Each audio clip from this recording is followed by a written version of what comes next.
Hello बच्चों।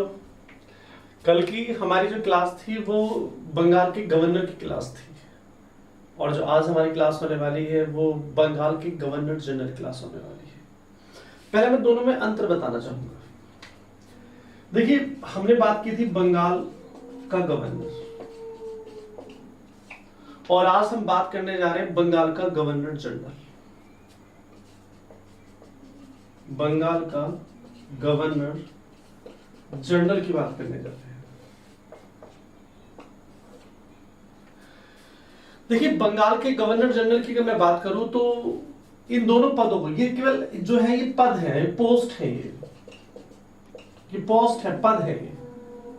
ये जो पद है, ये जो पद बनाए गए हैं ये दरअसल एक ही आदमी के पद है। मेरी बात सुन रहे हो ना कि बंगाल का जो गवर्नर है और बंगाल का जो गवर्नर जनरल है, केवल क्या अंतर है, पहले अंतर समझ लेते हैं। इसमें क्या अंतर है हमारा, बेसिकली अंतर क्या है? अंतर यह है कि जो बंगाल का गवर्नर था वो केवल अपने ही प्रांत बंगाल का ही रूल्स रेगुलेशन चला सकता था, लेकिन जब बंगाल के गवर्नर को बंगाल का गवर्नर जनरल बनाया गया तो अब भारत के जितने भी गवर्नर्स होंगे, चाहे वो बंबई गवर्नर हो, चाहे वो प्रांत, चाहे वो मद्रास गवर्नर हो, चाहे वो किसी भी अदर प्रांत का गवर्नर हो, वो सारे गवर्नर्स अब बंगाल के गवर्नर जनरल के नीचे काम करेंगे। कहने का मतलब ये होता है, मेरा कहने का मतलब क्या है मैं समझा देता हूं कि बंगाल का जो गवर्नर है वो केवल अपने बंगाल प्रांत का गवर्नर था, लेकिन जब बंगाल के गवर्नर को हमने बंगाल का गवर्नर जनरल बना दिया तो पूरे भारत के जितने भी गवर्नर्स हैं, जहां जहां प्रांत थे ब्रिटिश ईस्ट इंडिया कंपनी के, वहां के जितने भी गवर्नर्स हैं वो सब बंगाल के गवर्नर जनरल के नीचे काम करेंगे। और ये कौन से कानून द्वारा बनाया गया था? तो कहा जाता है कि रेगुलेटिंग एक्ट। एक रेगुलेटिंग एक्ट पास किया गया था 1773 में। तो रेगुलेटिंग एक्ट जो 1773 में पास किया गया था तो उसमें बताया गया था ये वाली बात कि जो बंगाल का गवर्नर है वो बंगाल का गवर्नर जनरल होगा और भारत के जितने भी प्रांत होंगे, वहां पे जितने भी गवर्नर्स होंगे, वो सबके सब बंगाल के गवर्नर जनरल के नीचे काम करेंगे। ठीक है, तो रेगुलेटिंग एक्ट 1773 के तहत बंगाल का गवर्नर जनरल बनाया गया और भारत के जितने भी गवर्नर्स होंगे वो सब बंगाल के गवर्नर जनरल के नीचे काम करेंगे।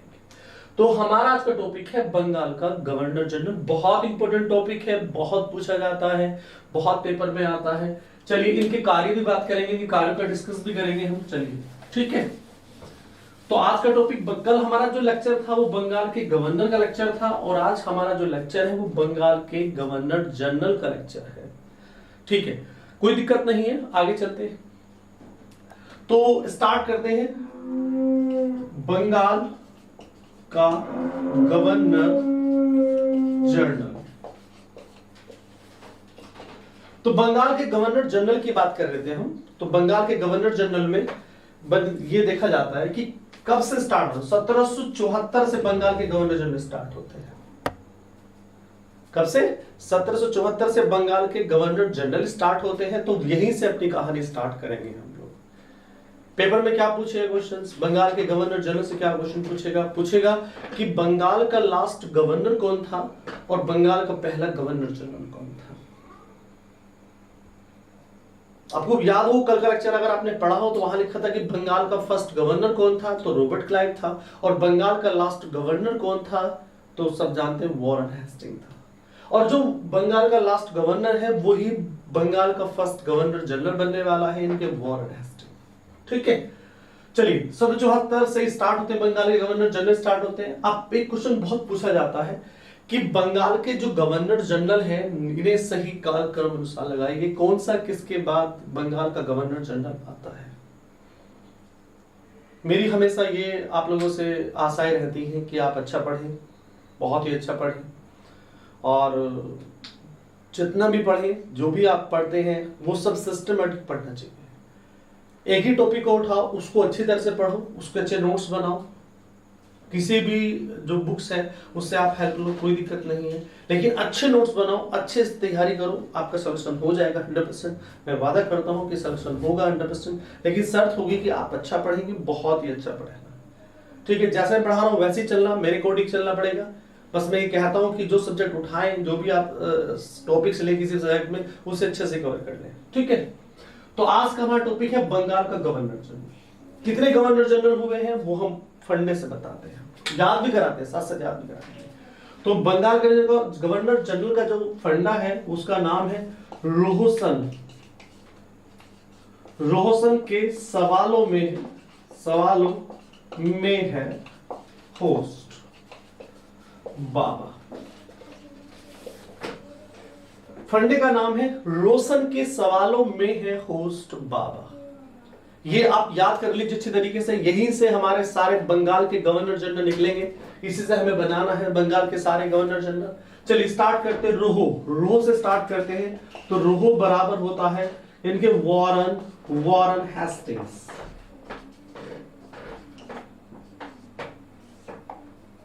इनके बंगाल का पहला गवर्नर जनरल कौन है? तो वॉरेन हेस्टिंग है। Warren Hasting is the first governor general of Bengal. कब से कब तक रहता है? मैंने कहा ये 11 साल, सबसे लॉन्ग टाइम। अगर आपसे पूछेगा कि बंगाल का गवर्नर जनरल का सबसे लॉन्ग टाइम किसका है, तो आप बताना कि वॉरेन हेस्टिंग का सबसे लॉन्ग टाइम है। लगभग 11 साल वॉरेन हेस्टिंग जो है बंगाल के गवर्नर जनरल रहते हैं। 1774 से स्टार्ट होता है और प्लस इसमें 11 जोड़ दीजिए तो कितना बन जाता है? तो 4 का 5 बन गया आपका, उसके बाद 7 का 8 बन गया और ये 17, यानी कुल मिला के 1785 तक ये बंगाल का गवर्नर जनरल रहता है और भारत के सभी गवर्नर्स इसके नीचे काम करेंगे, इसके रूल्स रेगुलेशन को मानेंगे। उसके बाद आता है सन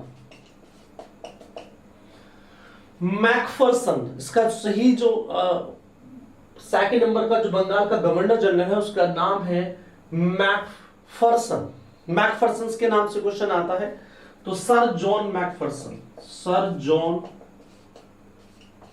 मैकफरसन। सर जॉन मैकफरसन जो है वो बंगाल के सेकंड गवर्नर जनरल बनते हैं। अच्छी तरह से देखिएगा, बढ़िया तरह से देखिएगा, मैं फिर बता रहा हूं आपको, अच्छी तरह से पढ़ना है, अच्छी तरह से बेहतर बनाना है आपको अपना टॉपिक। चलिए, तो मैंने बताया था कि सर जॉन मैकफरसन जो है वो सेकंड गवर्नर किससे बना है? सन से बना है, यानी कि सन से फरसन। आप अगर फरसन से काम चल जाएगा, आपको तो सही क्रम लगाना है। क्वेश्चन पूछेगा, पीसीएस में बहुत ज्यादा पूछा जाता है कि बंगाल के गवर्नर जनरल को सही काल क्रम अनुसार लगाइए। तो आपको फंडे से काम, रोहो से बना वॉरेन हेस्टिंग, उसके बाद सन बना फरसन, उसके बाद क्या बना? कैसे? कॉर्नवालिस, लॉर्ड कॉर्नवालिस, बहुत फेमस है। तो सर जॉन मैकफरसन जो है वो 1 साल रहते हैं। 1785 से लेके +1 बराबर 1786 तक ये बंगाल के गवर्नर जनरल रहते हैं। उसके बाद के पे बात करते हैं, के की बात करते हैं। के बराबर Lord Cornwallis, Lord Cornwallis.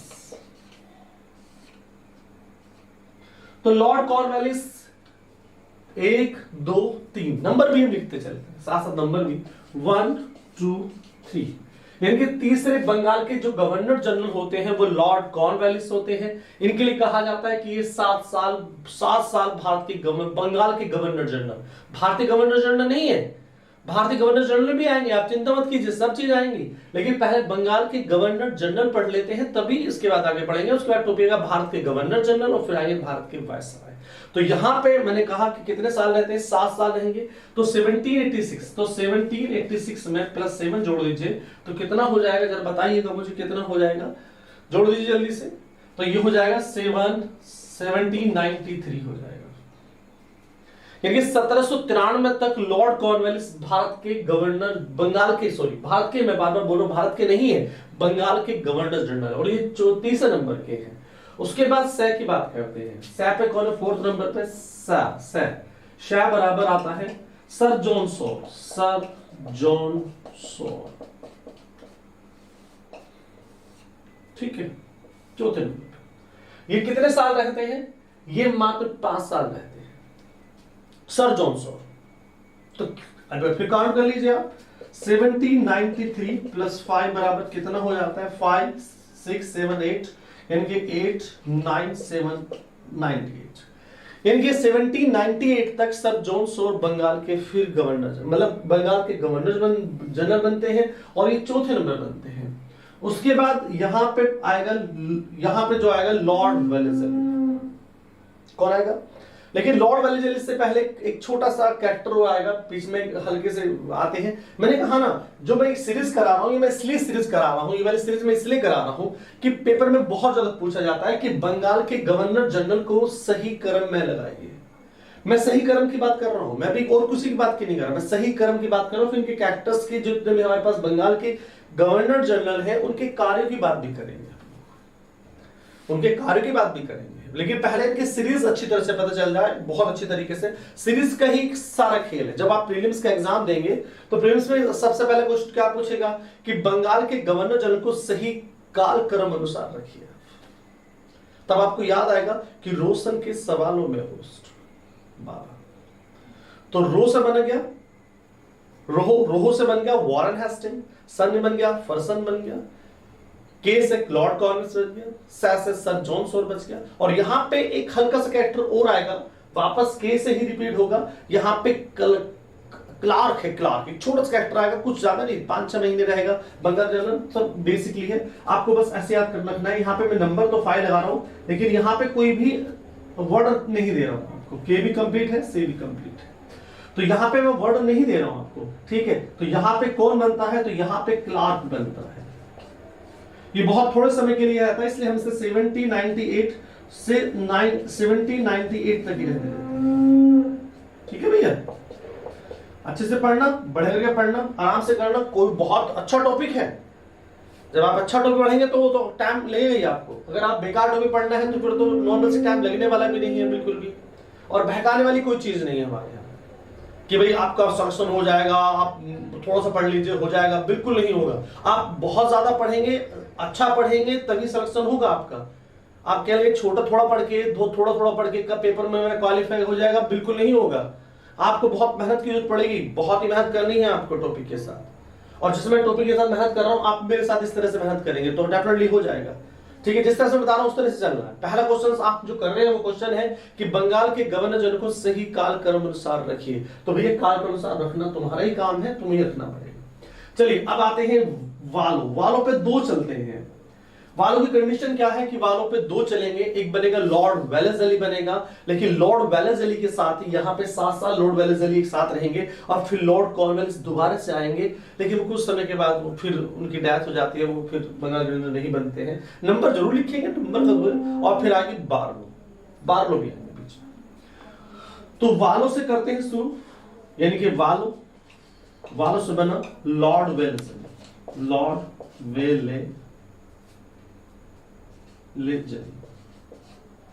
Lord Wellesley कितने साल रहते हैं? थोड़ा सा बोर्ड हमारा कम पड़ेगा, इसलिए आपको रफ करना पड़ेगा थोड़ा सा। तो लॉर्ड वेलेस्ली कितने साल रहते हैं? ये मैंने कहा ना, ये भी 7 साल रहते हैं। तो 1798 से लेके, अगर हम इसमें 7 जोड़ देते हैं, अगर हमने 7 को प्लस कर देते हैं तो कितना आ जाता है मेरे बच्चे? तो जोड़ दीजिए जल्दी से। तो 1805 पे इनका खत्म हो जाता है।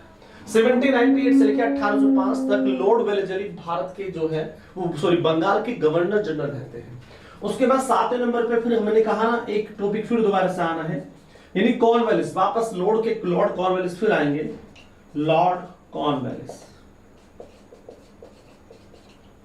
दोबारा आएंगे। 1805 से 1805 तक रहते हैं ना, 4-5 महीने तक रहेंगे। उसके बाद उनकी डेथ हो जाती है, तो कोई इंपोर्टेंट नहीं है। बस हाँ कहा जाता है इनकी कब्र कहां पर है, इनको कहां पे दफनाया गया था। इन्हें गाजीपुर उत्तर प्रदेश में दफनाया गया था। कि बहुत पूछा जाता है क्वेश्चन कि लॉर्ड कॉर्नवालिस की डेथ कहां हुई थी, तो गाजीपुर उत्तर प्रदेश में इनको दफनाया गया था, वही इनकी समाधि है। चलिए, तो यहाँ पे फिर वालों पे फिर चलते हैं। 8वें नंबर पे है वालों से बना है बार्लो, सर जॉन बार्लो। और बार्लो का जो टाइम पीरियड होता है वो कितने साल का होता है? वो 6 साल का होता है। लगभग बार्लो का पीरियड है वो 6 का नहीं बल्कि 2 साल का पीरियड होता है। तो बार्लो का जो पीरियड है वो 2 साल का है। इनके 1805 से शुरू होता है, प्लस 2 साल जोड़ दीजिए तो 1807 तक वो है बंगाल के गवर्नर जनरल रहते हैं। कितने नंबर हो गए? 8 नंबर हो गए। एक बार फिर मेरे साथ दोहराइए। रोशन के सवालों में होस्ट रोशन के सवालों में होस्ट बाबा, ये याद रखना है आपको। तो वैसे वॉरेन हेस्टिंग्स, रोसा बन गया, वॉरेन हेस्टिंग्स, उसके बाद सन बन गया, मैकफर्सन बन गया, के से लॉर्ड कॉर्नवालिस बन गया, से सर जॉन सॉर बन गया। उसके बाद हल्का सा बीच में आपको याद रखना है क्लार्क आएंगे बीच में, ये फंडे में नहीं है क्लार्क, लेकिन आपको रखना पड़ेगा भैया क्लार्क।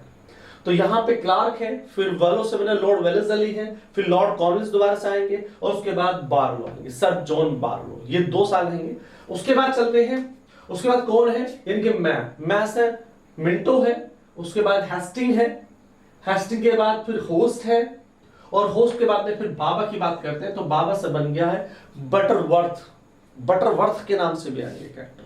तो बटरवर्थ बेली, बटरवर्थ बेली आएंगे, और बैसेट बेटिक, लॉर्ड विलियम पैटिक आएंगे। तो ये हमारा इतना, अगर आपने देख लिया हो स्क्रीनशॉट ले लीजिए जल्दी से, क्योंकि इसके बाद में यहां से स्क्रीनशॉट लेने के बाद फिर आपको अपने आप रिवाइज करना पड़ेगा, क्योंकि बोर्ड बहुत छोटा है और मुझे धीरे धीरे चलना पड़ेगा, क्योंकि टॉपिक बहुत खतरनाक है, बहुत ज्यादा पूछा जाता है पेपर्स में, और आपको अच्छे से कवर करके चलना है टॉपिक को। टाइमिंग लगेगा, अच्छे काम के लिए टाइमिंग ही लगता है। कहते हैं कि साहब एक आज कम से कम 1 घंटे की वीडियो बनेगी आपकी, लेकिन मैं बता रहा हूं कि अच्छे काम के लिए अच्छा वक्त लगेगा, अच्छा बहुत अच्छा वक्त लगेगा, याद रखना। और इसलिए अच्छे से पढ़ लीजिए आप।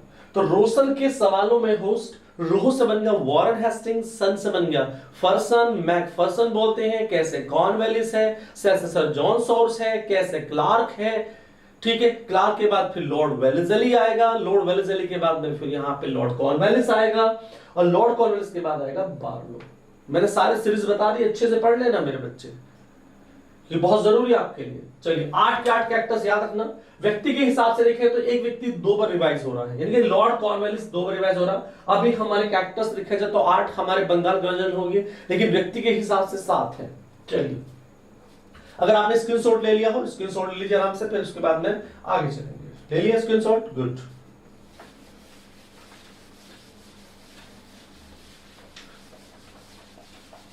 थोड़ा सा बोर्ड भी हमारा अच्छा नहीं है, शुरुआत है हमारी, तो शुरुआत तो थोड़ी सी ऐसी ही रहती है भाई। शुरुआत का थोड़ा सा आपको एडजस्ट करना पड़ेगा, बाद में सब कुछ ठीक हो जाएगा, फिर उसके बाद टच बोर्ड भी मिलेगा, बाद में सब चीजें होंगी, लेकिन फिलहाल अभी एडजस्ट करना होगा आपको। चलिए हम कहां तक आ गए, एक बार मैं फिर रिवाइज कर देता हूं। मैं बार बार रिवाइज कर रहा हूं, इसलिए रिवाइज कर रहा हूं कि क्वेश्चन आएगा बंगाल के गवर्नर जनरल, बंगाल के गवर्नर जनरल को सही कालक्रम अनुसार रखिए।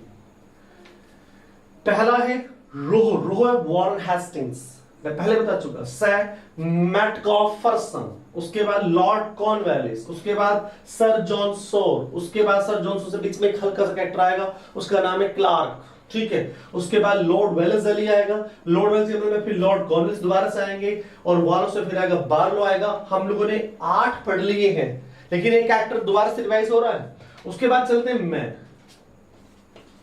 में बराबर मिंटो, मिंटो फर्स्ट, ये जो है मिंटो फर्स्ट, क्योंकि मिंटो सेकंड भी आएगा, ये भारत का वायसराय है, मिंटो सेकंड वो दोबारा से आएंगे, मैं फिर बता रहा हूं आपको, इसलिए मिंटो फर्स्ट याद रखना। और कहते हैं 6 साल भारत के गवर्नर रहे थे, तो 6 साल जोड़ दीजिए कितने बैठते हैं, 1807 में प्लस 6 जोड़ दीजिएगा।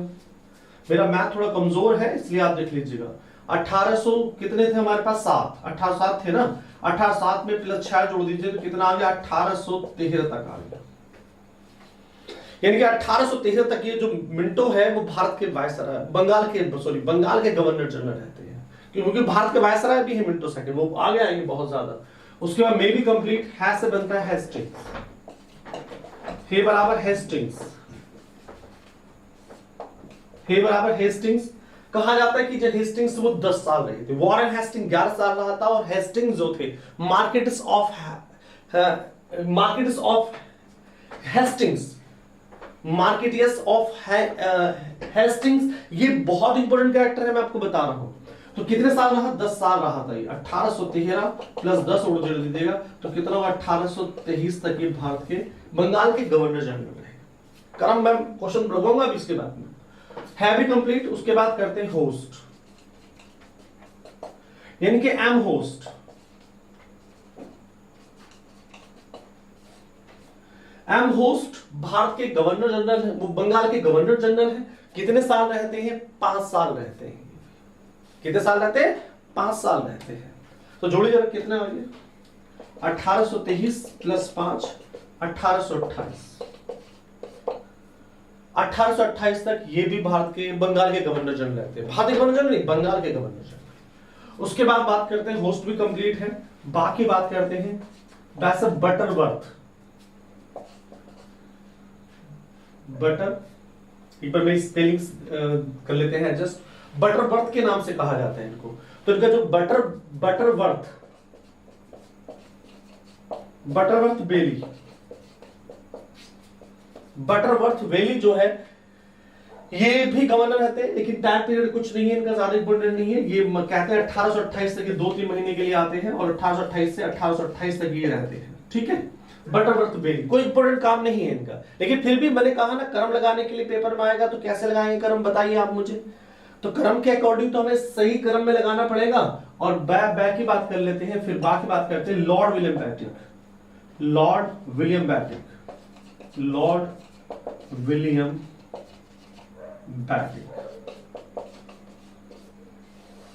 ये भी 5 साल रहते हैं। 1828 प्लस 5 कितना हो गया? 1833।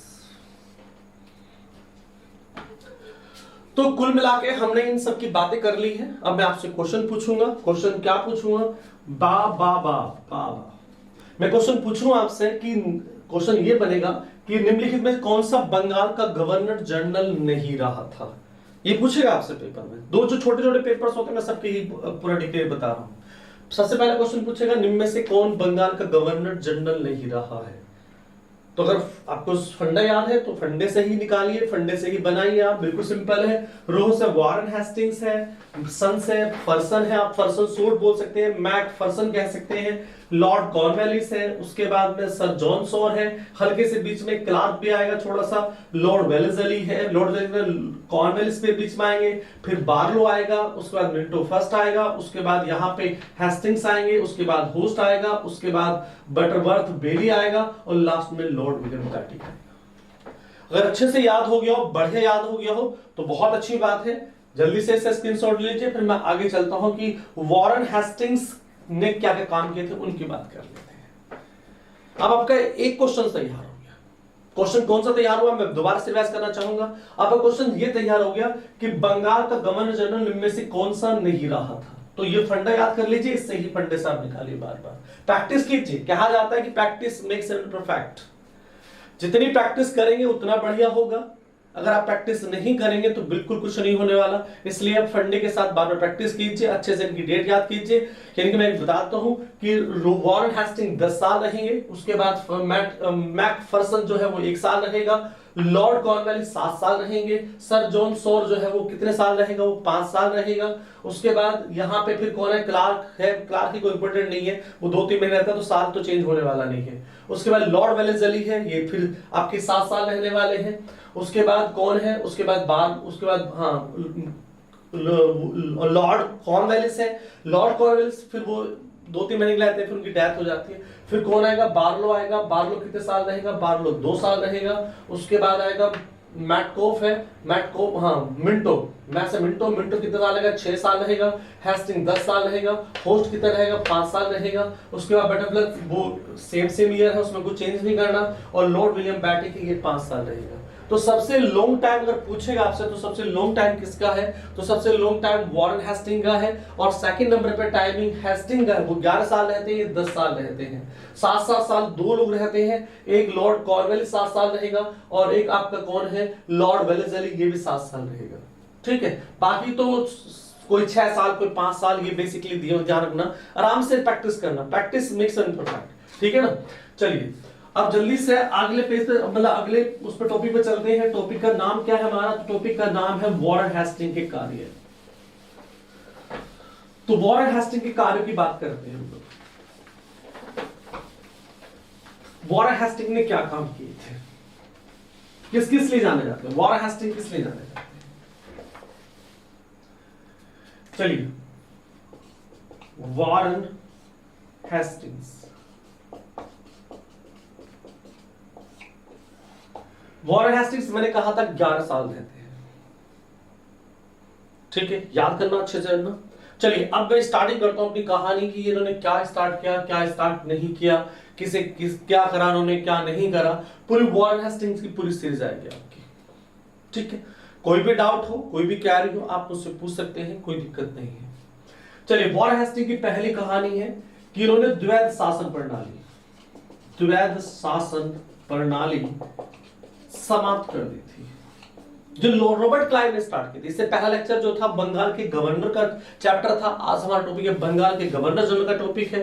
तो कहा जाता है कि इन्होंने भारत में पूरी तरह से द्वैध शासन प्रणाली जो रॉबर्ट क्लाइव ने स्टार्ट की थी वो समाप्त कर दी। द्वैध शासन प्रणाली का मतलब ये होता है कि एक तरफ तो कहीं ना कहीं बंगाल का नवाब शासन करता है, कुछ मुद्दों पे उनका शासन होता है, कुछ सिस्टम्स पे, कुछ विभागों पे उसका अधिकार होता है, और कुछ जो विभाग थे उन पे ईस्ट इंडिया कंपनी का भी अधिकार होता है। कुल मिला के दो लोग शासन कर रहे हैं, लेकिन यहां ऐसा कुछ नहीं है। रॉबर्ट क्लाइव, जो वॉरेन हेस्टिंग था, रॉबर्ट क्लाइव ने द्वैध शासन प्रणाली चलाई थी, जिसे लियोनस कार्टिस इसके जनक माने जाते हैं। कल का लेक्चर देखा हो तो आप लोगों ने। लेकिन यहां वॉरेन ने क्या किया, द्वैध शासन प्रणाली पूरी तरह समाप्त कर दी और कहा कि जितने भी बंगाल के नवाब को हम लोगों ने जितने पद दे रखे, जितने भी रूल्स रेगुलेशन बनाने का अधिकार दे रखा, वो सब छीन लिया गया और पूरी तरीके से ईस्ट इंडिया कंपनी को जो है वो अधिकार जो है वो मिल गए हैं सारे। इसलिए कोई भी अब जो शासन करेगा, जो भी बंगाल में रूल्स रेगुलेशन बनाएगा या भारत में जो भी रूल्स रेगुलेशन बनेंगे, वो सारे के सारे रूल्स रेगुलेशन जो है वो ईस्ट इंडिया कंपनी बनाएगी। तो द्वैध शासन प्रणाली का मतलब है कि एक शासन होगा, पूरी मोनोपोली अंग्रेजों की चलेगी, अब पूरी तरीके से अब किसी और का शासन नहीं चलेगा, और यही बहुत बढ़िया है। देखिएगा, तो ईस्ट इंडिया कंपनी द्वैध शासन प्रणाली पूछेगा पेपर में आपसे कि द्वैध शासन प्रणाली क्या है, तो बता देना कि ईस्ट इंडिया कंपनी भी शासन कर रही है, कंपनी का शासन भी है और बंगाल के नवाब का भी शासन है, इसे द्वैध शासन प्रणाली कहा जाता है। लेकिन ये रॉबर्ट क्लाइव के समय की कहानी है। लेकिन अगर वॉरेन हेस्टिंग्स के काल में जाए तो वॉरेन हेस्टिंग्स के काल में द्वैध शासन प्रणाली समाप्त कर दी जाती है, यानी कि केवल अब शासन किसका होगा, कंपनी का शासन हो, कंपनी को ही एक अधिकार होगा। तो पहला पॉइंट हमारा कंप्लीट हो गया कि भारत में द्वैध शासन प्रणाली जो है वो समाप्त कर दी गई थी। स्टार्ट करने वाले रॉबर्ट क्लाइव थे। दूसरी कहानी है बनारस की संधि। ये भी बहुत इंपॉर्टेंट है। वैसे वॉरेन हेस्टिंग्स के लिए कहा जाता है कि इनका इतिहास अपने आप में बड़ा वजूद वाला इतिहास है। वजूद वाला इतिहास में इसलिए कह रहा हूं वजूद वाला इतिहास कि कहीं ना कहीं इन्होंने इतिहास में बहुत नाम किया है। नाम का मतलब यह है कि बहुत सारे काम इन्होंने ऐसे कि कंपनी को एस्टैब्लिशमेंट देने के लिए बहुत क्रूरता वाले भी कार्य करे हैं।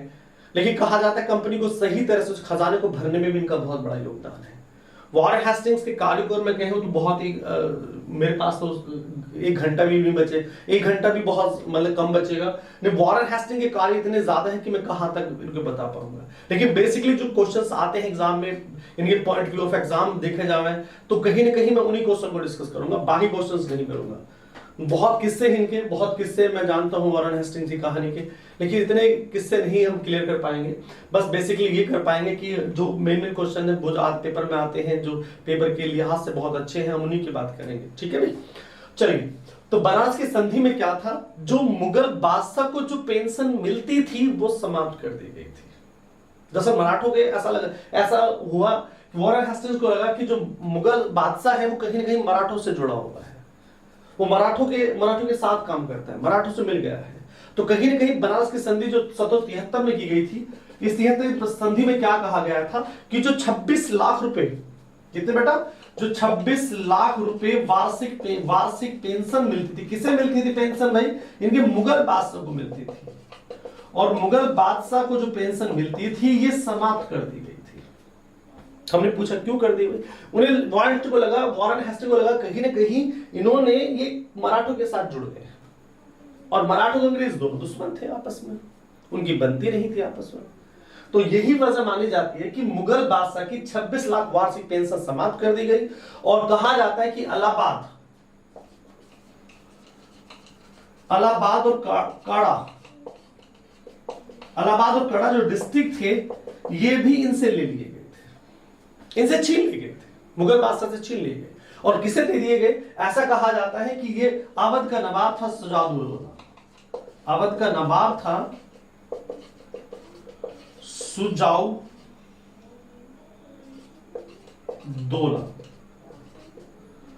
अवध का नवाब सुजाउद्दौला को कहीं न कहीं इलाहाबाद और काड़ा के जिले जो है वो दे दिए गए थे और कहा था वन संधि में कि आपको 50 लाख रुपए देने हैं, हमें कंपनी को देने हैं।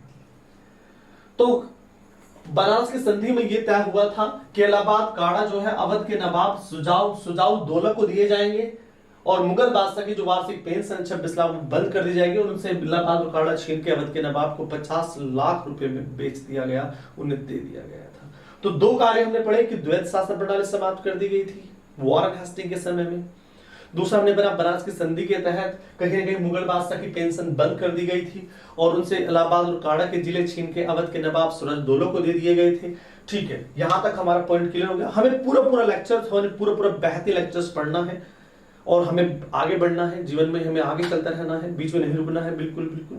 ठीक है, तो ठीक है, आगे चलते हैं। तीसरा कार्य क्या है, थोड़ा सा ध्यान देके पढ़िएगा, नोट्स बनाइएगा, अच्छे वाले नोट्स। टॉपिक जुड़ते चले जाएंगे, आपस में जुड़ती है एक सीरीज बन जाएगी आपकी। लेकिन मैं एक टॉपिक कराऊंगा, पूरा टॉपिक कराऊंगा और बहुत बड़ा टॉपिक है। मैं मानता हूं बंगाल का गवर्नर जनरल, भारत का गवर्नर जनरल, भारत के वायसराय, ये चार टॉपिक बहुत इंपॉर्टेंट है, बहुत पेपर पूछ जाते हैं। सबसे बड़े पहले क्रम पूछा जाता है, क्रम के बाद क्वेश्चन थी इस वाले वायसराय ने, इस वाले गवर्नर जनरल ने या इस गवर्नर ने क्या काम किए थे, ये बहुत इंपॉर्टेंट है आपके लिए। चलिए, दूसरा कार्य क्या है, इनके कलकत्ता में जो कलकत्ता है, कहीं ना कहीं जो कोलकाता है, तो कोलकाता में कहा जाता है, कोलकाता जो है कलकत्ता बोलते हैं, कलकत्ता में सुप्रीम कोर्ट की स्थापना की गई थी। एक कानून आया था, बहुत फेमस कानून था, 1773 रेगुलेटरी एक्ट।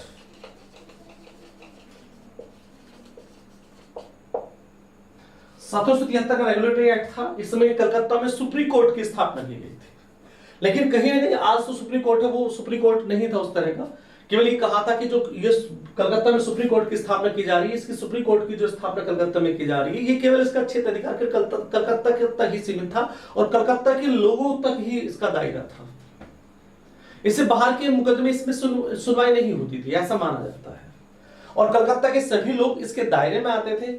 अगर कलकत्ता के बाहर के विवाद निपटाने हैं आपको, तो दोनों पक्षों को इसमें सहमति होनी है। अगर कलकत्ता के बाहर के अगर कोई मुकदमे हैं, उनका निपटारा करना है, उनके विवाद का निपटारा करना, तो दोनों पक्षों को सहमत होना पड़ेगा कि हम कलकत्ता के बाहर के जो मामले हैं वो सुप्रीम कोर्ट में लाना चाहते हैं। अगर एक भी पक्ष ये मना कर देता है कि कलकत्ता के सुप्रीम कोर्ट में ये मामला नहीं आएगा, तो फिर वो मामला दर्ज नहीं होगा। तो कहीं ना कहीं ये बहुत इंपॉर्टेंट रहा। चलिए, उसके बाद मैं बात करता हूं चौथी कंडीशन, सालबाई की संधि। वो ये भी बहुत इंपॉर्टेंट है।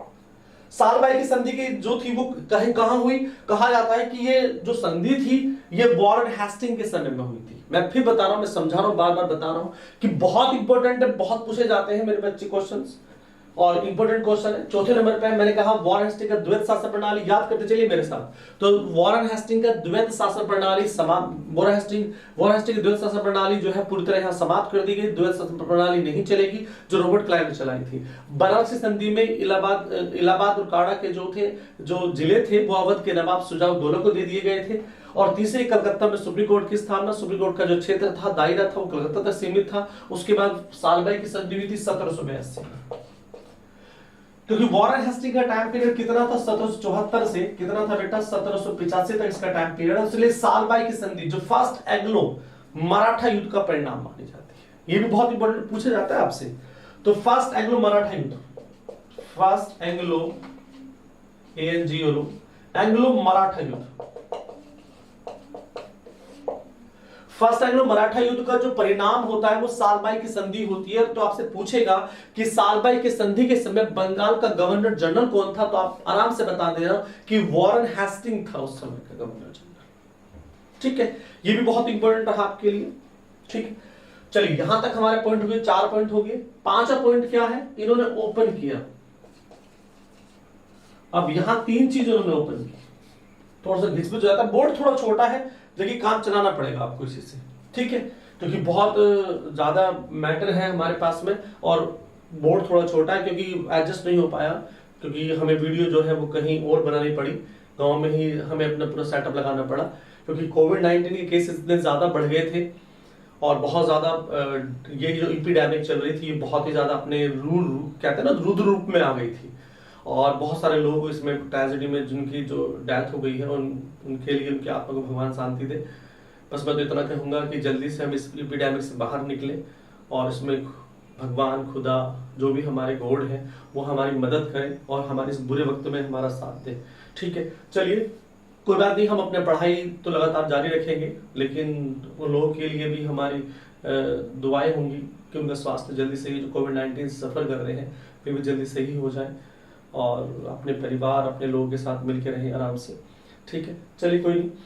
तो कहीं ना कहीं वॉरेन हेस्टिंग के जो क्वेश्चंस होते हैं वो बहुत बेसिकली क्वेश्चंस पूछे जाते हैं और हमें इनके पूरा डिटेल होना चाहिए, पता होना चाहिए। तो ऊपर मैंने क्या कहा था, इन्होंने मदरसा खोला था। मुसलमान शिक्षा होती है, मदरसे में जो उनके धर्म की शिक्षा दी जाती है उनसे रिलेटेड कहीं ना कहीं माना जाता है। तो 1781 में इन्होंने मदरसा खोला था कलकत्ता में खोला। कलकत्ता कह देंगे तो बढ़िया रहेगा। तो कलकत्ता में इन्होंने मदरसा खोला था ऐसा माना जाता है। 1781 में इन्होंने मदरसा खोला और कहा जाता है बनारस में भी 1782 में बनारस में जॉन नाथन डंकर ने कहीं न कहीं संस्कृत स्कूल भी खोला था। तो ये कहानी 1781 की मदरसा खोला था। उसके बाद संस्कृत स्कूल खोला, संस्कृत कॉलेज खोला था। कहाँ खोला था? वही संस्कृत स्कूल कॉलेज, वो खोला था बनारस में। और ब्रास में किसने खोला? जॉन नाथन डंकन ने खोला था। ये भी याद रखना। और कब की बात है ये वाली कहानी जो है? ये बात है 1782।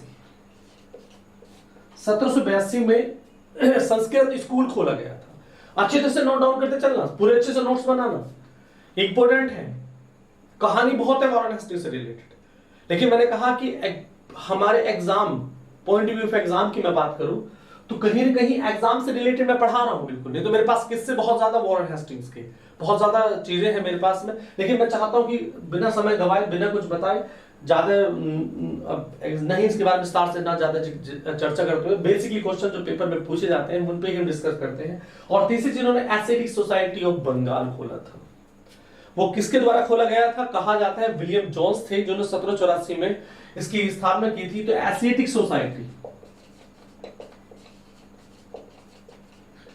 सोसाइटी ऑफ बंगाल 1784 में by William Jones.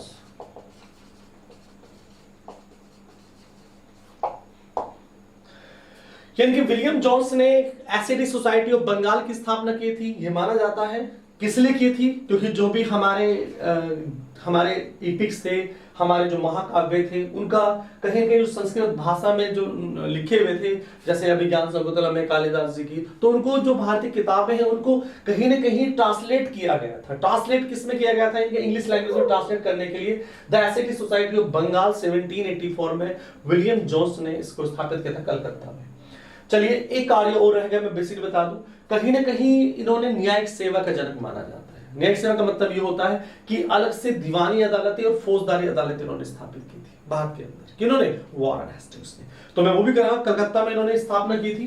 Calcutta supreme court तो था ही, साथ साथ एक छठा कार्य बताना चाहूंगा मैं। तो कलकत्ता में इन्होंने क्या किया? कलकत्ता में यानी कि दीवानी एवं फौजदारी अदालतों की स्थापना।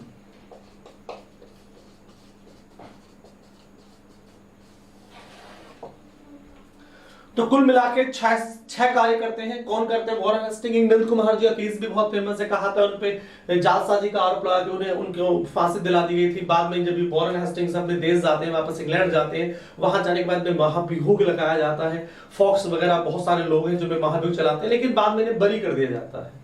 तो कहने के किस्सा अवध की जो बेगमें थी उन्हें बहुत ज्यादा उन्होंने सताया था वॉरेन हेस्टिंग्स से, उनसे पैसे हड़पे थे। तो किससे बहुत ज्यादा है वॉरेन हेस्टिंग्स रिलेटेड, जो एग्जाम की दृष्टि से बढ़िया क्वेश्चन से मैं बता रहा हूं पहले आपसे। तो पहला क्वेश्चन क्या है कि द्वैत शासन प्रणाली समाप्त कर दी गई, बिल्कुल सही है। बनारस की संधि की थी, जो मुगल बादशाह की पेंशन बंद कर दी गई। और इलाहाबाद और काड़ा के डिस्ट्रिक्ट जो थे अवध के नवाब सुजाव दोनों को दे दिए गए थे। कलकत्ता में सुप्रीम कोर्ट की स्थापना की गई थी, यह भी ध्यान रखना, 1773 रेगुलेटरी एक्ट के द्वारा। उसके बाद ओपन क्या किया इन्होंने, मदरसा 1781 में कलकत्ता में इन्होंने ओपन करवाया मदरसा। संस्कृत कॉलेज की स्थापना बनारस में बाय जॉन नाथन नंगन ने करवाई थी, और एसेटिक सोसाइटी ऑफ बंगाल 1784 में बाय विलियम जोन्स ने स्थापित की थी। और उसके बाद जो नेक्स्ट कार्य, चौथा कार्य रहेगा सालबाई की संधि जो थी वो फर्स्ट एंग्लो मराठा युद्ध में जो है वो सालबाई की संधि की गई थी। वो किसके काल में गई थी, वॉरेन हेस्टिंग्स काल में गई थी। और कलकत्ता में दीवानी एंड द फौजदारी अदालतों की स्थापना कर दी गई। ये नंद कुमार जी का केस भी याद रखना, बहुत पूछा जाता है कि नंद कुमार पे जो को फांसी दे दी गई थी वो किसकी वजह से दी गई थी, तो जालसर के मुकदमे में झूठा फंसाया गया था उनको, तो वॉरेन हेस्टिंग्स की चाल थी वो, और वॉरेन हेस्टिंग्स ने उन्हें फांसी दिलवा दी थी। तो वॉरेन हेस्टिंग्स से रिलेटेड जितने भी मैटर्स हैं जल्दी से एक बार स्क्रीनशॉट ले लीजिए, फिर हम आगे चलते हैं।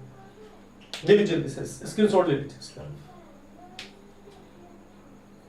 ले लिया, गुड।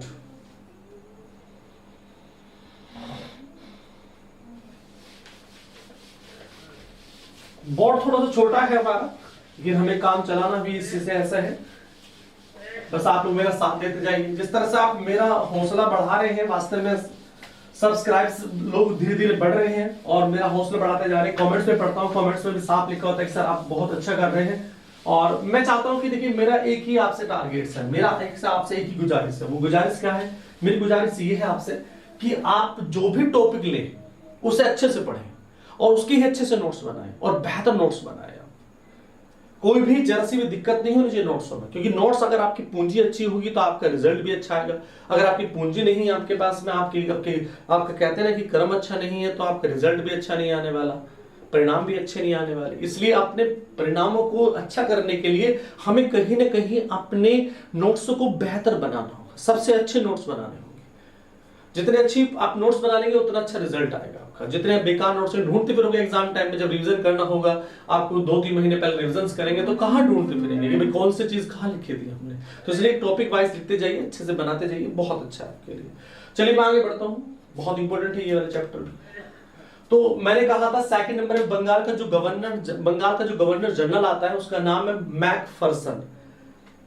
ये 1 साल के लिए रहते हैं, लेकिन कुछ काम नहीं इनके लिए। कहा जाता है कि केवल वॉरेन हेस्टिंग्स के जाने के बाद लॉर्ड कॉर्नवालिस के आने के बीच में एक छोटा सा पीरियड जो इनका भी आता है, लेकिन इनकी कोई भी इंपोर्टेंट कार्य नहीं है जो इस पर बताया जाता है। चलिए अब बात करते हैं लॉर्ड कॉर्नवालिस की।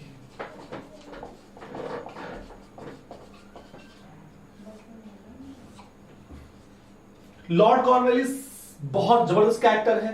कहा जाता है कि कितने साल, तो भारत में 7 साल रहते हैं। कितने साल रहते हैं, 7 साल रहते हैं। तो चलिए आगे चलते हैं, कहानी बताते हैं लॉर्ड कॉर्नवालिस की। इन्होंने क्या किया, पहला कार्य इन्होंने क्या किया, कॉर्नवालिस संहिता बनाई। कॉर्नवालिस संहिता में से होती है कोड, कॉर्नवालिस कोड भी कहा जाता है, अंग्रेजी में से कॉर्नवालिस कोड कहा जाता है। इसका मतलब होता है उन्होंने कुछ कानून बनाए, उन्होंने कुछ कानून की विशिष्टता स्थापित की, कानून को बेहतर बनाने के लिए उन्होंने कुछ रूल्स रेगुलेशन बनाए, उसे ही कॉर्नवालिस संहिता कहा जाता है। यानी कि लॉर्ड कॉर्नवालिस ने कानून को विशिष्ट बनाने के लिए, कानून को बेहतर बनाने के लिए उन्होंने कॉर्नवालिस संहिता यानी कि कोड दिया था उन्होंने। कॉर्नवालिस कोड होता क्या है, कॉर्नवालिस कोड कह दीजिए, कॉर्नवालिस संहिता कह दीजिए, कॉर्नवालिस के कानून कह दीजिए, कॉर्नवालिस की रूल्स रेगुलेशंस कह दीजिए, तो ये थे क्या, 1773 में आए थे। 1793 में ये जो टॉपिक है ये कॉर्नवालिस कोड बनाया था, ये कॉर्नवालिस संहिता बनाई थी। इसमें क्या बताया गया है, इसमें कहीं ना कहीं ये बताया गया है कि आपकी पावर ये है, आप इसी से अपनी पावर से रिलेटेड काम करेंगे, मेरी पावर ये है कि मैं इससे रिलेटेड काम करूंगा, और किसी अदर्स की पावर क्या है वो बताइए। यानी कि the power has been divided into the parts, बहुत सारे भागों में कहीं ना कहीं उनकी पावर्स को डिवाइड किया गया। तो कॉर्नवालिस कोड है क्या चीज, कॉर्नवालिस कोड है शक्ति के पृथक्करण का सिद्धांत दिया था। जो मॉन्टेस्क्यू ने एक सिद्धांत दिया था शक्ति के पृथक्करण का सिद्धांत, तो कहीं ना कहीं यहां पावर्स को हैज बीन डिवाइडेड। तो तुमसे पूछेगा कि कॉर्नवालिस कोड क्या है, तो आप बता देना कॉर्नवालिस कोड किससे जुड़ा हुआ है, तो वो शक्ति के पृथक्करण का सिद्धांत है, पृथक्करण का सिद्धांत।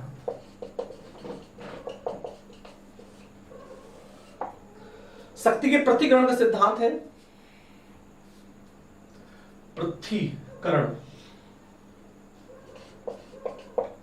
शक्ति के पृथक्करण का सिद्धांत है। पृथक्करण होता है डिवाइडेशंस, यानी कि आपकी पावर्स को बांट दिया गया है, आपकी पावर्स को डिवाइडेशंस कर दिया गया है। तो ये क्वेश्चन बहुत पूछा जाता है कि कॉर्नवेलिस कोड क्या है, कॉर्नवेलिस संहिता क्या है, 1793 में आई थी। इसमें शक्ति का पृथक्करण का सिद्धांत दिया गया है, मतलब आपकी पावर्स जो है वो क्या है, आपकी पावर्स किस पावर्स पे आप काम करेंगे, तो वही किया गया। और यहाँ पे एक मैं एग्जाम्पल देना चाहूंगा, एग्जाम्पल ये देना चाहूंगा, जो कलेक्टर्स के पद बनाए थे, वारन कहा जाता है, जो कलेक्टर्स के पद बनाए थे वारन हेस्टिंग के समय में बने थे। तो जो कलेक्टर का पद था, कलेक्टर के पद को कहीं उन्हें बहुत सारे अधिकार थे, उन्हें न्यायिक अधिकार था उनके पास में, उनके पास फौजदारी शक्तियों का अधिकार था, उनके पास राजस्व शक्ति का अधिकार था। तो कहीं ना कहीं शक्ति का, मैंने कहा ना आपसे कि कॉर्नवेलिस कोड है क्या चीज, यानी कि आपकी पावर्स का डिवाइडेशन होता है, आपकी पावर्स को बांट देना होता है। तो यहां पे कलेक्टर को, जो कलेक्टर्स थे, कलेक्टर्स का मतलब होती है जो कमिश्नर थे, आपके कमिश्नर मान लीजिए, कमिश्नर भी कह सकते हैं। तो कलेक्टर्स यानी कि कमिश्नर्स को जो न्यायिक शक्तियां थी और जो फौजदारी थी,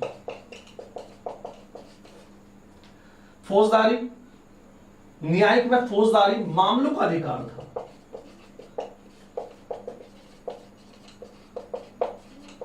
वो उनसे छीन लिया गया कि आप नहीं करेंगे, ये हटा दिया गया कि आप कलेक्टर्स को कहा गया कि आप ये मामले नहीं देखेंगे, आपका केवल जो विभाग होगा, आपका जो मामले देखने होंगे वो राजस्व मामले देखेंगे, बस केवल टैक्स से रिलेटेड मामले ही देखेंगे। तो कलेक्टर्स को कमिश्नर को केवल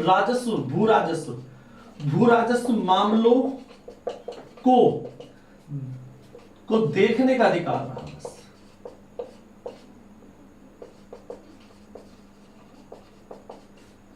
और अब क्वेश्चन ये आता है कि फौजदारी मामले और फिर न्यायिक मामले कहा जाएंगे। तो मैंने कहा कि इसके लिए इन्होंने अलग से पद बनाए, यानी कि उन्होंने डिस्ट्रिक्ट जो जज होता है, जिसे हम जिला न्यायाधीश कहते हैं, उनके हाथ में छोड़ दिया गया। तो कहा कि दीवानी व फौजदारी मामलों के लिए जिला जज का जो पद था वो नया सर्जन कर दिया, इन्होंने नया पद बना दिया। तो न्यायिक व फौजदारी मामलों के लिए जो अधिकार कलेक्टर्स के पास थे पहले, वो सब छीन लिए गए थे और उसके लिए एक नया पद बनाया, जिला न्यायाधीश। जिला न्यायाधीश का एक पद बनाया गया था। तो कहीं ना कहीं हमें ये जो एग्जाम्पल लेके ये पता लग गया कि लॉर्ड कॉर्नवेलिस का जो कॉर्नवेलिस कोड है वो क्या है, वो शक्ति के पृथक्करण का सिद्धांत है कि किस आदमी को कौन सी पावर दी गई है, किस आदमी को कौन सी पावर नहीं दी गई है, या किससे कौन सी पावर ले ली गई है, कौन सी पावर दी गई है। उसके बाद मैंने कहा था कि जो लॉर्ड कॉर्नवेलिस है, ये इसके लिए कहा जाता है कि ये गाजीपुर में इनकी डेथ होती है। गाजीपुर कहां, उत्तर प्रदेश में, उन्होंने वहीं पे दफना दिया जाता है। और भारत में नागरिक सेवा का जनक भी माना जाता है। भारत में नागरिक सेवा का जनक है जो सिविल सर्विसेज होती है, जैसे आईएएस पीसीएस अधिकारी होते हैं, तो उनकी सर्विस का जनक किसे माना जाता है, तो भारतीय नागरिक सेवा का जनक कौन है, तो लॉर्ड कॉर्नवेलिस है। इनकी गाजीपुर में डेथ होती है, वहीं दफनाया जाता है और ये कॉर्नवेलिस कोड चलाते हैं। इसके अलावा स्थायी बंदोबस्त, मैं दूसरा पॉइंट बताना चाहूंगा। देखिए ये तो एग्जाम्पल है आपका, ये एग्जाम्पल है आपके, तो एग्जाम्पल अपने हिसाब से कर लेना मेरे भैया। तो एग्जाम्पल जो है वो मैंने बता दिए हैं, एग्जाम्पल इसलिए हटा रहा हूं। अगर आप इसको स्क्रीनशॉट लेना चाहते हैं ले लीजिएगा। जब आप नोट्स बनाएंगे तो आपको एग्जाम्पल सीखना होगा कि कलेक्टर्स के जो पद था, कलेक्टर्स को जो पद था, जो कमिश्नर्स का पद था, वो कहीं ना कहीं उससे फौजदारी और न्यायिक अधिकार छीन लिए गए थे, मामलों के अधिकार छीन लिए गए थे। उन्हें केवल राजस्व मामले ही देखने का अधिकार दिया गया था और न्यायिक और फौजदारी मामले जिला न्यायाधीश के नाम से एक पद बनाया गया था। और जो कलेक्टर का पद था किसके समय बनाया गया था, पूछ लेते तो वारन हेस्टिंग के समय बनाया गया था। तो कभी भी क्वेश्चन पूछ लेते हैं, जिला न्यायाधीश का पद किसने बनाया था या फिर कमिश्नर का पद किसने बनाया था, ये पूछ लेते हैं। तो वो एक बेसिक क्वेश्चन है, थोड़ा सा आप आराम से पेपर में जब करेंगे ना क्वेश्चंस को, तो प्यार से करना, बड़े प्यार से क्वेश्चंस करना, धीरे धीरे चलना, आराम से समझ के चलना, क्वेश्चन हो जाएगा। अगर आपको ऑप्शंस पे ही ध्यान देना है कि कौन सा ऑप्शन किसके बहुत ज्यादा करीब है, उसी क्वेश्चन को आपको पढ़ना है, उस पर ही ध्यान देना है। चलिए, तो हमने कहा कॉर्नवेलिस कोड बनाया था जो शक्ति के पृथक्करण के सिद्धांत पे आधारित था। नंबर 2 पे इन्हें स्थायी बंदोबस्त चलाया। स्थायी बंदोबस्त, स्थायी बंदोबस्त का मतलब होता है, स्थायी बंदोबस्त 1793 में ही आया, इसलिए मैंने दोनों जो कार्य है लॉर्ड कॉर्नवेलिस के वो एक साथ लगा दिए। स्थायी बंदोबस्त कहां स्टार्ट हुआ, बंगाल और बिहार में स्टार्ट हुआ था। स्थायी बंदोबस्त बहुत फेमस है, इसे जमींदारी लोग निभाया करते थे, ऐसा कहा जाता है कि जो जमींदार थे वो निभाया करते थे। दरअसल इसी पूरी कहानी बताता हूं मैं स्थायी बंदोबस्त की। पेपर में पूछेंगे स्थायी बंदोबस्त या अस्थायी बंदोबस्त या जमींदारी व्यवस्था भी कहा जाता है, कॉर्नवालिस जो व्यवस्था है इसे ये भी कहा जाता है। तो जमींदारी व्यवस्था क्या थी?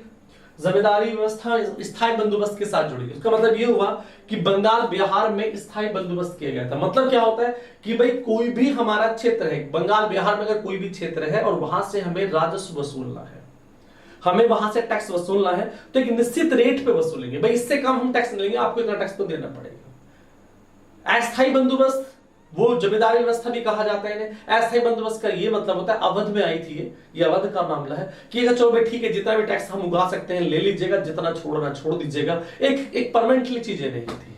यहाँ पे परमानेंटली है कि आपको इतना टैक्स देना पड़ेगा, नहीं देंगे तो मामला खराब हो जाएगा, भाई आपकी हम प्रॉपर्टी छीन लेंगे। ये स्थायी बंदोबस्त के अंदर था। तो स्थायी बंदोबस्त में क्या था? स्थायी अस्थायी बंदोबस्त भी कहते हैं, इसे जमींदारी व्यवस्था भी कहा जाता है। तो यहाँ पे जमींदारों को जितना भी टैक्स वसूलते थे, जितना भी टैक्स होता था, उनका 1/11 मिलता था। उनको जो हिस्सा मिलता था 1/11 का हिस्सा मिलता, वो जमींदारों को मिलता था। और जो कंपनी को मिलता था, जो ईस्ट इंडिया कंपनी को मिलता था, वो 10/11 मिलता था हिस्सा। मतलब कुल मिलाकर कहिए कि अगर 11 हिस्से मिलते हैं तो उसमें से एक हिस्सा जमींदार वसूलता था, यानी जितना जमींदार टैक्स वसूलता था उसका 11 का 1% जो है जमींदार के पास जाता था, और 11 में जो 10 हिस्से बनते थे वो किसके पास जाते थे? कंपनी के साथ, कंपनी के पास जाते थे। इससे स्थायी बंदोबस्त जमींदारी व्यवस्था के नाम से बुलाया जाता है। चलिए आगे चलते हैं। तीसरा पॉइंट क्या है? जो ऊंचे पद होते, ऊंचे प्रशासनिक पद थे, जो से प्रशासनिक पद थे वो भारतीयों को नहीं, इंडियंस के लिए अलाउड नहीं किए गए थे। इंडियंस के लिए अलाउड नहीं थे। मतलब जो भारतीय थे उनको ऊंचे पदों पर नियुक्त करने की जो परंपरा रही थी, जो चलती आ रही थी, वो बंद कर दी गई थी। उन्हें कहा कि भारतीय को ऊंचे पद नहीं दिए जाएंगे, जैसे बड़े न्यायाधीश बना देना या कुछ और बड़े अधिकारी बना देना, वो नहीं मिलेंगे, वो बंद कर दिए गए थे। तो वो नहीं मिलेंगे, उच्च प्रशासनिक पदों पे भारतीय की नियुक्ति बंद कर दी गई थी। उसके बाद चौथे पॉइंट पे चलते हैं, बहुत फेमस है, यानी कि यहाँ पे एक युद्ध होता है, यानी कि थर्ड एंग्लो मैसूर युद्ध। मैसूर युद्ध बहुत फेमस है, बहुत पूछा जाता है। तो थर्ड एंग्लो मैसूर युद्ध, थर्ड एंग्लो मैसूर युद्ध होता है। ये 1790 से और 1792 के बीच होता है। और उसमें क्या होता है? एक संधि होती है, श्रीरंगपट्टनम की संधि। श्रीरंगपट्टनम की संधि टीपू सुल्तान के साथ होती है, लॉर्ड वेल्लेस्ली की, उसकी लॉर्ड कॉर्नवालिस की। तो फोर्थ क्वेश्चन पूछेगा आपसे, जो लॉर्ड वेल्लेस्ली क्वेश्चंस होते हैं वो बहुत ही नॉर्मल क्वेश्चंस है, पूछ लेगा आपसे।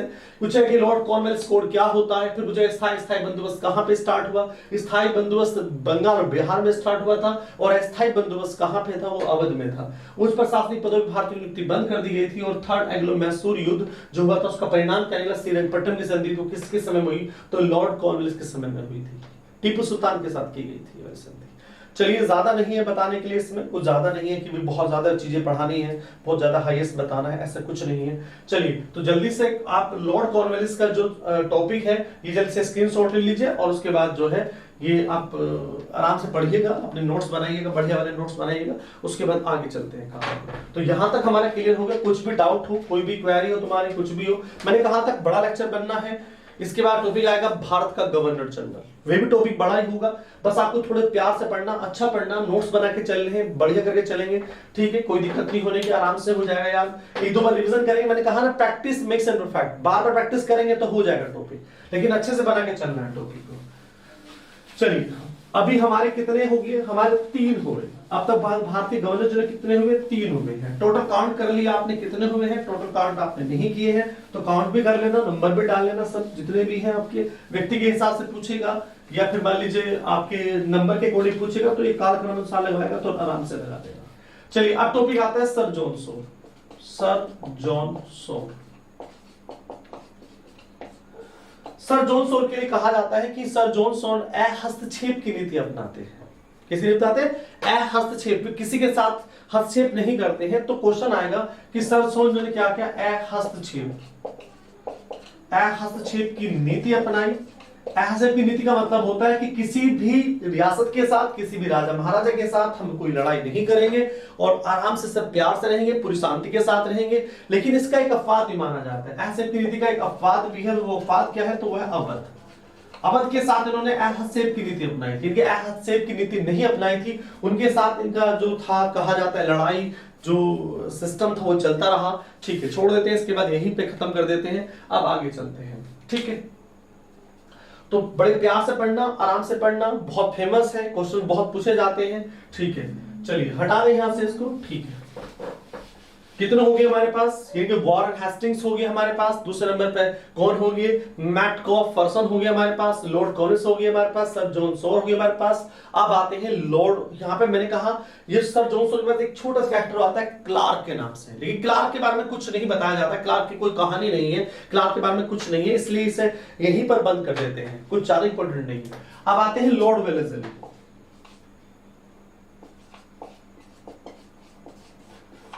देखिए लॉर्ड वेलेस्ली के लिए बहुत क्वेश्चन पूछे जाते हैं। लॉर्ड वेलेस्ली क्वेश्चन बहुत पूछे जाते हैं। इसे बंगाल के टाइगर के नाम से बुलाया जाता है।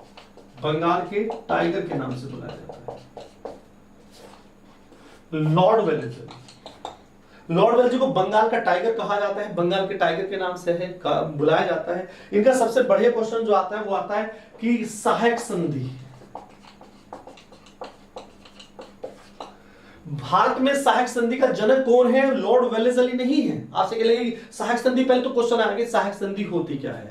दरअसल कोई रियासतें होती हैं, रियासत में क्या होता है, कोई भी प्रांत होता है जहां पे एक वहां का इंडिपेंडेंट नवाब होता है या राजा होता है, और वो क्या करता है कि वहां अंग्रेजों की सेनाओं को वो वहां अपॉइंट कर लेता है कि भाई हमारी कौन सुरक्षा करेगा? हमारी ईस्ट इंडिया कंपनी सुरक्षा करेगी।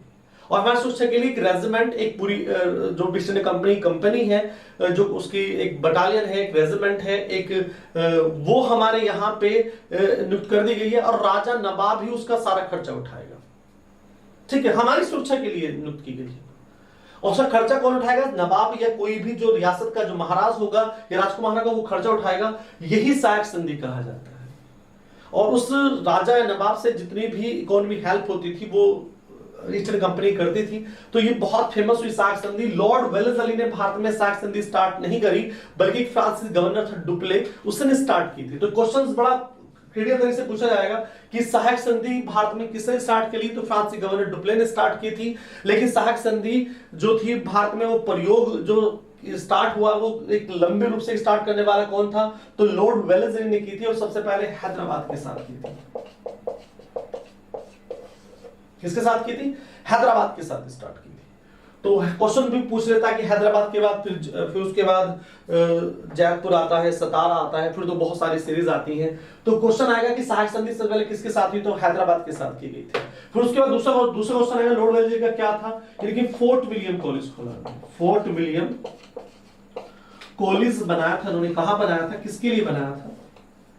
तो फोर्ट विलियम कॉलेज की स्थापना कहां पे की गई थी? तो फोर्ट विलियम कॉलेज की स्थापना कलकत्ता में की गई थी।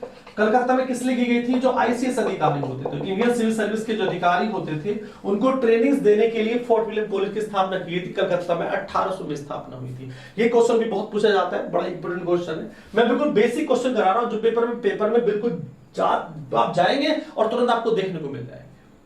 वनडे एग्जाम हो, चाहे पीसीएस एग्जाम हो, चाहे यूपीएससी एग्जाम हो, बस आपको थोड़ा सा नजरिया बदलना है। आपको थोड़ा सा हल्का सा अपनी बुकलेट्स वगैरह में जाके जो भी आपके पास किताब है उनसे थोड़ा सा और पढ़ना पड़ेगा। अच्छे उनसे ही हेल्प से नोट्स बनाने पड़ेंगे। कुछ मेरी हेल्प लेनी पड़ेगी, कुछ किताबों की हेल्प लेके आप नोट्स बनाइए आराम से, मतलब बढ़िया करके नोट्स बनाइए। मेरा दबाव जो है ना, अगर आपको सफलता लेनी है, किसके कहने पे मत जाइए। कोई कुछ कहता है, कोई कुछ कहता है, हजारों कहते हैं ना कि मैनी माउस मैनी थॉट्स हो जाते हैं।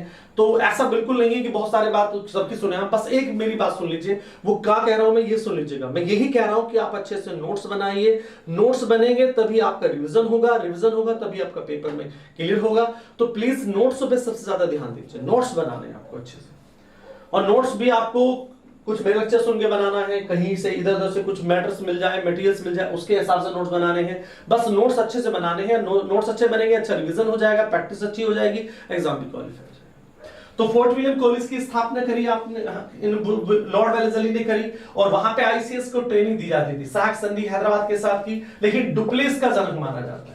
जो फ्रांसीसी गवर्नर है वो डुप्लेस का जनक माना जाता है सहायक संधि का। ये भी बहुत पूछा जाता है, और उसे टर्म लगाने के लिए आता है। सहायक संधि को सही किसके साथ की? तो हैदराबाद के साथ की, जयपुर के साथ की, सतारा के साथ की। वो सीरीज आपको मिल जाएगी, उसमें कोई टेंशन नहीं है। चलिए उसके बाद चलते हैं फोर्थ एंग्लो मैसूर युद्ध। फोर्थ एग्लो मैसूर युद्ध हुआ था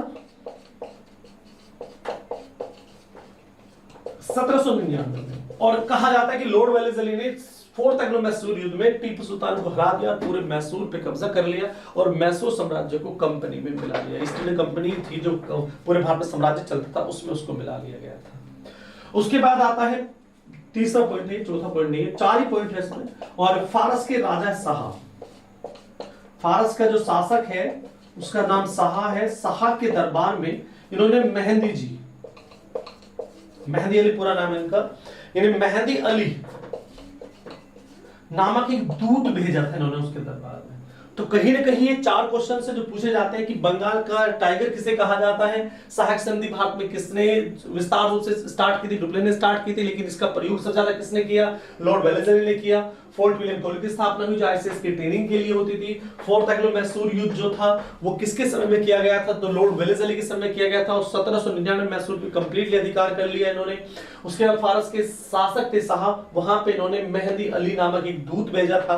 ये इनकी कहानी थी, ठीक है। तो यहां से इनको भी जल्दी से आप स्क्रीनशॉट लीजिए, अच्छे से नोट्स बनाइएगा, अच्छे से पढ़ाई कीजिएगा। चलिए ठीक है, आगे चलते हैं। अगला टॉपिक हमारे पास कौन है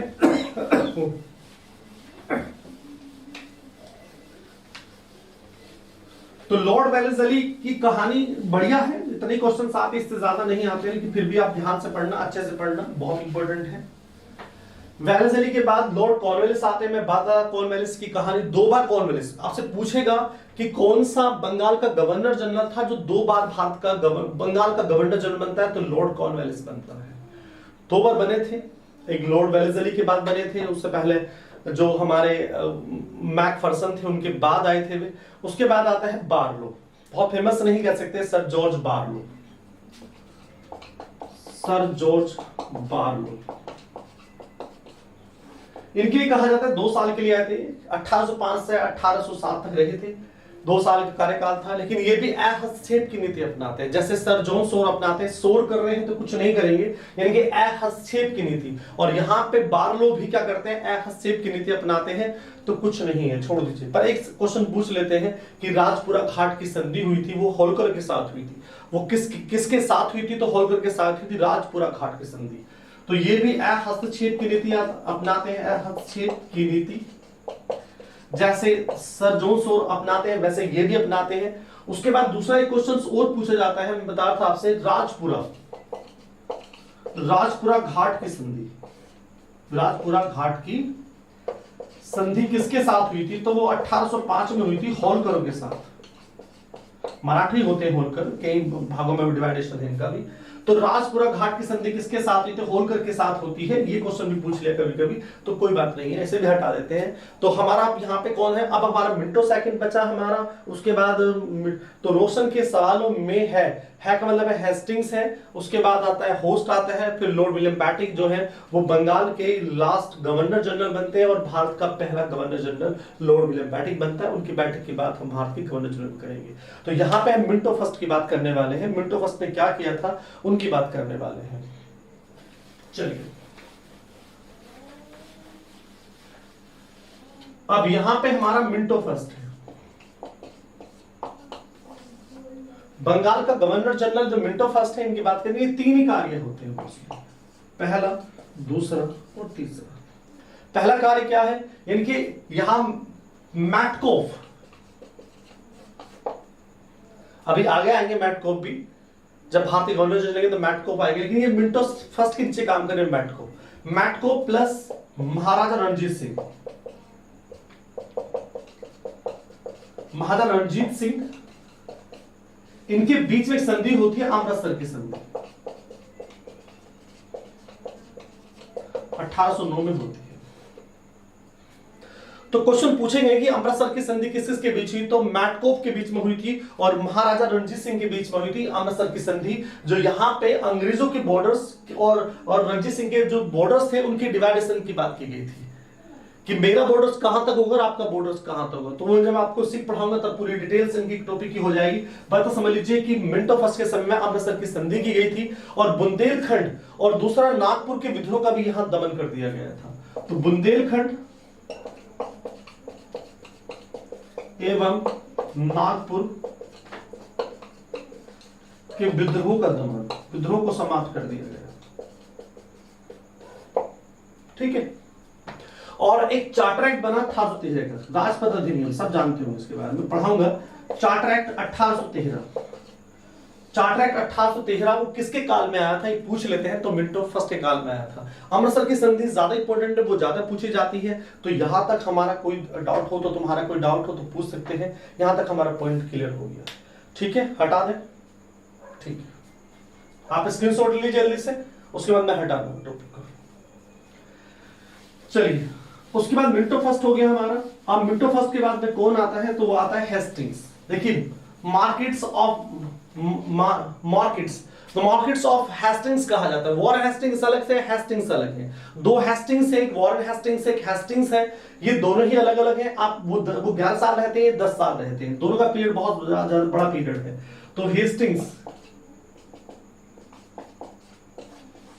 तो हेस्टिंग्स भी भारत के बंगाल के गवर्नर जनरल बनते हैं। क्या काम करते हैं, बहुत इंपॉर्टेंट कार्य भी है इनके मोस्टली 4 कार्य मैं यहां से डिफाइन करूंगा। आप साथ साथ नोट्स बनाते जाइए, रिवाइज करते जाइए, बहुत इंपॉर्टेंट है। चलिए, पहला है रैयतवाड़ी। बहुत पूछा जाता है कि रैयतवाड़ी व्यवस्था वो कहां से शुरू की गई थी, तो मद्रास से शुरू की गई थी, 1820 में की थी। और वो किसने थी, हेक्टर मुनरो ने की थी, थॉमस मुनरो ने की थी।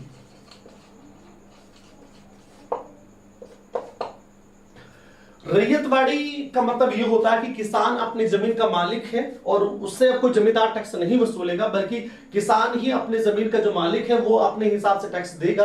टैक्स के रेट तो गवर्नमेंट सेट करेगी, लेकिन वो जो बीच में बिचौलिया था ना, जमींदार वाला सिस्टम था, वो समाप्त कर दिया गया था। तो रैयतवाड़ी व्यवस्था किसके समय शुरू हुई थी, तो हेस्टिंग्स से शुरू हुई थी, मद्रास से गई थी और थॉमस मुनरो ने शुरू की थी। बहुत पूछा जाता है क्वेश्चन यहाँ पे। और उसके बाद पिंडारियों का दमन।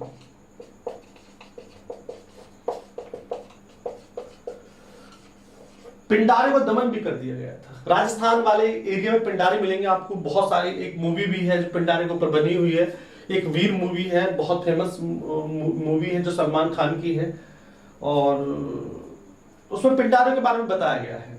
ठीक है ना। तो किचलू है, किचलू खान है, बहुत सारे लोग हैं पिंडारी, उनके बताया। तो क्वेश्चन ये आएगा कि पिंडारियों का दमन, जो कहा जाता है कि एक मैलकोम था, मैलकोम ने ये बताया था कि जो पिंडारी हैं वो मराठों के कुत्ते हैं, शिकारी कुत्ते हैं, ऐसा भी कहा था मैलकोम ने। एक बार ये भी कहा था। तो कहा जाता है जब मराठे चलते हैं तो मराठे के साथ में जो कुत्ते होते हैं पिंडारी, वो भी उनके साथ चलते हैं, ऐसा उन्होंने कहा था, मैलकोम ने कहा था। लेकिन पिंडारी का दमन जो है वो हेस्टिंग के समय में किया गया था। उसके बाद आता है यानी कि एंग्लो नेपाल युद्ध भी हुआ था। ये कौन सा था, फर्स्ट? तो फर्स्ट एंग्लो नेपाल युद्ध गोरखों के साथ हुआ था, जो गोरखा है उनके साथ हुआ था अंग्रेजों का। तो वो किसके समय था, वॉरेन हेस्टिंग्स के समय हुआ था। और यहाँ पे 2 संधि होती है, एक मंदसौर की संधि होती है, पेशवा की संधि होती है। तो एक पेशवा की संधि है, पेशवा की संधि, और दूसरी है यहाँ पे पेशवा की संधि किसके साथ थी, ये वाली, ये पेशवा संधि जो थी वो सिंधियों के साथ थी। पूछ लेंगे आपसे कि पेशवा की संधि जो थी किसके साथ थी। और उसके बाद मंदसौर की संधि, मंदसौर की संधि वो किसके साथ थी, वो होलकर के साथ थी। सिंधियों के साथ ये 1817 में हुई थी, 1818 में हुई थी, ये होलकर के साथ हुई थी। तो बेसिकली क्वेश्चन हेस्टिंग्स जो क्वेश्चंस आते हैं, क्वेश्चंस कहां से पूछे जाते हैं, हेस्टिंग क्वेश्चंस रैयतवाड़ी से पूछे जाएंगे, पिंडारी दमन पूछा जाएगा, फर्स्ट एंग्लो नेपाली पूछा जाता है, और पेशवा की संधि इतना इंपॉर्टेंट नहीं है, फिर भी याद ना, पेशवा की संधि जो है सिंधियों के साथ हुई थी, और मंदसौर की संधि जो होलकर के साथ हुई थी। तो यहाँ पे हमारा टॉपिक जो है लगभग कंप्लीट सही है, लेकिन एक टॉपिक और रह गया हमारा, एमहोस्ट है और लॉर्ड विलियम बैटी के। लॉर्ड विलियम के बारे में फिर बताऊंगा थोड़ी सी। चलते हैं, अभी थोड़ा सा लंबा वीडियो हो रहा है, मैं जानता हूं, मैंने कहा था आपसे, लेकिन थोड़ा सा टॉपिक हो जाएगा तो बढ़िया है, आपका आगे टॉपिक निमट जाएगा। तो कल हम बात करेंगे भारत के गवर्नर जनरल की बात करेंगे। चलिए अब बात करते हैं एमहोस्ट की बात करते हैं।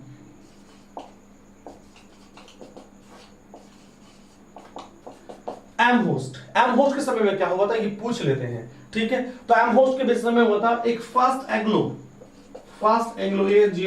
वर्मा युद्ध हुआ था। ये 1824 से 1826 तक चला था। कौन सा था? फर्स्ट एंग्लो बर्मन युद्ध, यानी कि म्यांमार जिसे कहते हैं उसके साथ अंग्रेजों का युद्ध हुआ था। और उस युद्ध में क्या किया गया था? उस युद्ध में कहीं ना कहीं अंग्रेजों की विजय हुई थी और एक संधि हुई थी, यानडूब की संधि। बहुत फेमस है यानडूब की संधि, बहुत पूछा जाता है यानडूब की संधि। यानडूब की संधि हुई थी, यह 1826 में हुई थी और कुछ वर्मा का भाग को ब्रिटिश कंपनी जो थी, ईस्ट इंडिया कंपनी, उसमें मिला लिया गया था। तो यानडूब की संधि किससे रिलेटेड पूछ लेता है कि बर्मा से रिलेटेड है, और ये भी बहुत इंपॉर्टेंट है। उसके बाद दूसरा टॉपिक क्या है एम होस्ट का? यहाँ पे बैरकपुर सैनिक छावनी में, बैरकपुर की सैनिक छावनी में क्या हुआ था? सैनिक छावनी में विद्रोह हुआ था 1824 में। मंगल पांडे से बहुत पहले हो चुका था, वो तो 1857 की क्रांति के समय की बात है, लेकिन मैं बहुत पुरानी बात कर रहा हूं। यानी कि 1824 में बैरकपुर की सैनिक छावनी में विद्रोह हुआ था। और वहां पे दरअसल क्या था कि बर्मा पे जब अटैक करने जा रहे थे तो बहुत सारे ब्राह्मण लोग थे, बहुत सारे इंडियन सोल्जर्स थे। और हमारे यहाँ पे धर्म में कहा गया कि कोई भी समुद्र को पार करना हमारे लिए अधर्म की बात है, हमारे धर्म में नहीं सिखाया गया है। और बंगाली खाड़ी पार नहीं कर रहे थे, इसलिए उन्होंने मना कर दिया कि हम इस युद्ध में नहीं जाएंगे। तो इस वजह से अंग्रेजों ने उनके ऊपर बहुत सारे रेस्ट्रिक्शंस लगा दिए। इससे वहां के सैनिकों ने विद्रोह शुरू कर दिया। तो ये पहला विद्रोह माना जाता है बैरकपुर छावनी का। तो बैरकपुर छावनी में सैनिक विद्रोह होता है, जो ये एम होस्ट के समय में होता है। चलिए यहां तक क्लियर हो गया, जल्दी से स्क्रीनशॉट ले लिया, चलते हैं आगे। अब आते हैं लॉर्ड विलियम बैटिक। नो तो इसमें से बटरवर्थ वैली भी आएंगे, लेकिन बटरवर्थ वैली केवल क्रम के हिसाब से मैंने बता दिया। बटरवर्थ वैली का मैंने क्रम बताया, क्रम से, लेकिन कार्य कोई नहीं है उनका, कोई कार्य कोई इंपॉर्टेंट नहीं है। अब चलते हैं लॉर्ड विलियम बैटिक। Lord William बैटिक,